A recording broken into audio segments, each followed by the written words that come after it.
কি অবস্থা সবার? আশা করি তোমরা সবাই ভালো আছো। তো আজকে আমরা গতিবিদ্যার কিছু গ্রাফ রিলেটেড ম্যাথ করব, বা গ্রাফ থেকে যে টাইপের ম্যাথগুলো আসতে পারে সেই রিলেটেড কিছু ম্যাথ আমরা সলভ করব। ঠিক আছে, তাহলে চলো ভাইয়া দেরি না করে আমরা শুরু করে দিই আজকের ম্যাথ।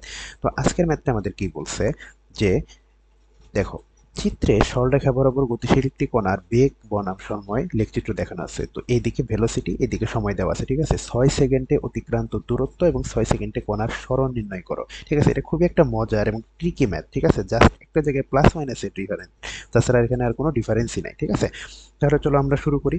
তো 1 নম্বর আমাদের অ্যাকশন কি বলছে, যে অতিক্রান্ত দূরত্ব বের করতে বলছে। ঠিক আছে, আচ্ছা ভাইয়া একটা জিনিস তুমি অলওয়েজ মনে রাখবা, যখন তুমি ডিসটেন্স বের করবা, ঠিক আছে, যখন তুমি ডিসটেন্স বের করবা বা দূরত্ব বের করবা, ঠিক আছে, দূরত্ব, নট সরণ, দূরত্ব, এবং যদি বেগ বনাম সময় লেখচিত্র দেওয়া থাকে তাহলে ওখানে উপরে নিচে কি আছে সেটা দেখার দরকার নাই, জাস্ট প্রত্যেকটা জিনিসের জ্যামিতিক ক্ষেত্রফলগুলা বের করে দিয়ে আসবা। ঠিক আছে, জ্যামিতিক ক্ষেত্রফলগুলা বের করে দিয়ে আসবা। তাহলে আমরা এখান থেকে কি লিখতে পারি, যে নেট ডিসটেন্স, আমরা কি লিখতে পারি, যে এরিয়া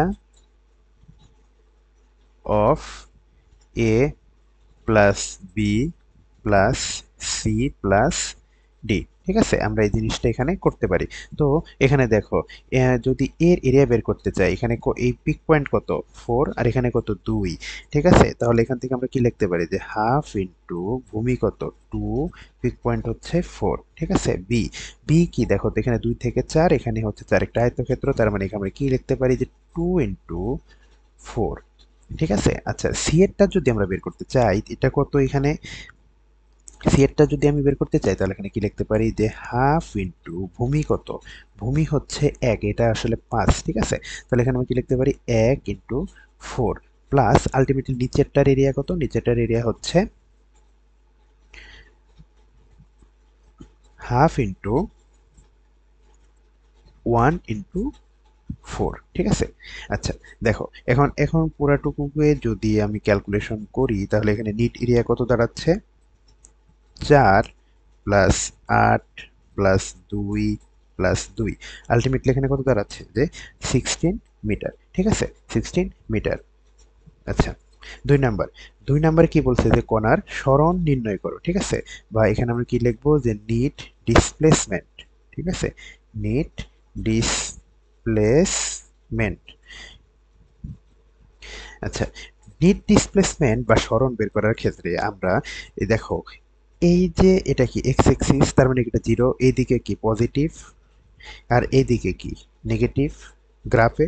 তাহলে নিট ডিসপ্লেসমেন্ট বের করার ক্ষেত্রে যেদিকে যে গ্রাফটা যেভাবে আছে তার সাইনটা সেভাবে হবে। ঠিক আছে, তার মানে আমরা এখানে আলটিমেটলি আমি কি বোঝাতে চাইছি, যে এখানে নিট ডিসপ্লেসমেন্ট বের করার সময় আমরা area of A, area of B আর এরিয়া অফ সি তিনটা যোগ করব, তার সাথে ডি মাইনাস করব। ঠিক আছে, তাহলে আলটিমেটলি এখানে কি দাঁড়াচ্ছে দেখো তো, 4 প্লাস 8 প্লাস 2 মাইনাস 2, তাহলে এখানে আমাদের কি দাঁড়াচ্ছে, 12 মিটার। ঠিক আছে, 12 মিটার। তাহলে আমাদের এখানে কি বলতে পারি, যে ও 6 সেকেন্ডে তার অতিক্রান্ত দূরত্ব হবে 16 মিটার এবং 6 সেকেন্ডে কণার অতিক্রান্ত সরণ হবে 12 মিটার। এটাই হচ্ছে আমাদের অ্যান্সার। তাহলে চলো আমাদের পরবর্তী ম্যাথটা কি বলা আছে। দেখো, এখানে একটা ম্যাথ যেখানে সরণ বনাম সময়, ঠিক আছে, সরণ বনাম সময়ের একটা গ্রাফ দেওয়া আছে। তো এখান থেকে কি বলছে, যে এ বি অংশে বস্তুর ত্বরণের মান নির্ণয় করো। এ বি অংশে বস্তুর ত্বরণের মান নির্ণয় করো, এটা হচ্ছে ক নম্বর। আচ্ছা, এ বি অংশে ত্বরণের মান বের করার জন্য আমরা কি লিখতে পারি, এ ইজ ইকুয়াল টু, আচ্ছা এ বি অংশে ত্বরণের মান বের করতে বলছে। ঠিক আছে, আচ্ছা এখন এ বি অংশে ত্বরণের মান আমরা জানি কি, যে এ ইজ ইকুয়াল টু হচ্ছে del b divided by t, এটা আমরা জানি। তাহলে অবশ্যই আমার এই এ পয়েন্টে ভেলোসিটি কি, বি পয়েন্টে ভেলোসিটি কি, আমার সেটা বের করতে হবে সবার আগে। আচ্ছা, এখন যদি আমরা এ বিন্দুতে বেগ আমরা ধরি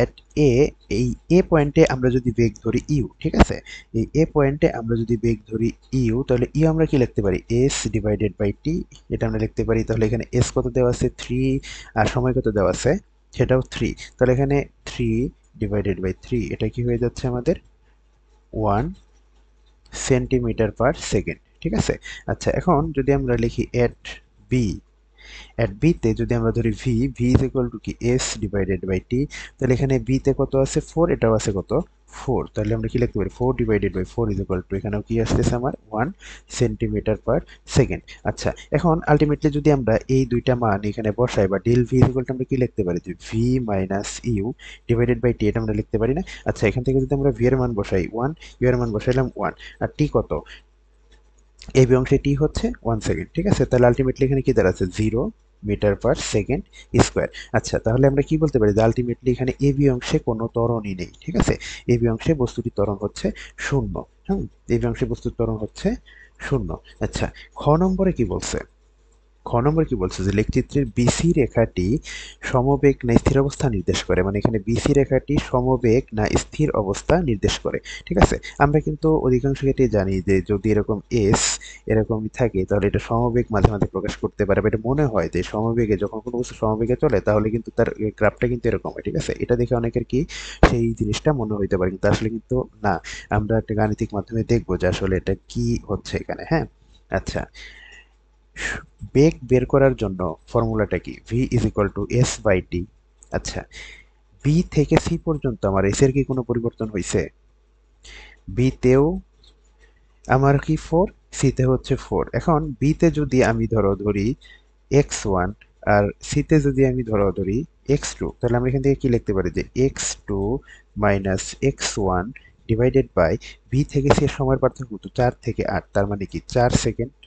আচ্ছা, তাহলে এখানে দেখো 4 মাইনাস 4 ডিভাইডেড বাই 4, তাহলে কি আলটিমেটলি এখানে কি আসতেছে 0 metre per second, 0 metre per second. আচ্ছা, এখানে তার মানে কোনো বস্তুর বেগ যদি 0 মিটার পার সেকেন্ড হয় তাহলে আমরা কি বলতে পারি বস্তুটি স্থির অবস্থা নির্দেশ করতেছে। আচ্ছা, তাহলে আমরা এখানে কি বলতে পারি যে লেখচিত্রের বিসি রেখাটি সমবেগ না তার স্থির অবস্থা নির্দেশ করতেছে, ঠিক আছে ভাই? তাহলে এটাই হচ্ছে আমাদের অ্যান্সার। তাহলে আজকে আমরা গ্রাফ রিলেটেড দুইটা ম্যাথ সলভ করলাম। তো এই ম্যাথগুলো আসলে দুইটাতে দুই রকমের কনসেপ্ট ক্লিয়ার করা হয়েছে, ঠিক আছে? তো এই কনসেপ্টটা তোমাদের মাথায় যদি ক্লিয়ার থেকে তোমরা এমসিকিউতে খুব ভালোভাবে কাজ করতে পারবা, এবং রিটেনেও কিছু ট্রিকি কোয়েশ্চেন মাঝে মাঝে সৃজনশীলে দিয়ে দিতে পারে, সেগুলোও ভালোভাবে অ্যান্সার করে আসতে পারবা, ঠিক আছে ভাই? তাহলে আজকে এই পর্যন্তই। ধন্যবাদ সবাইকে।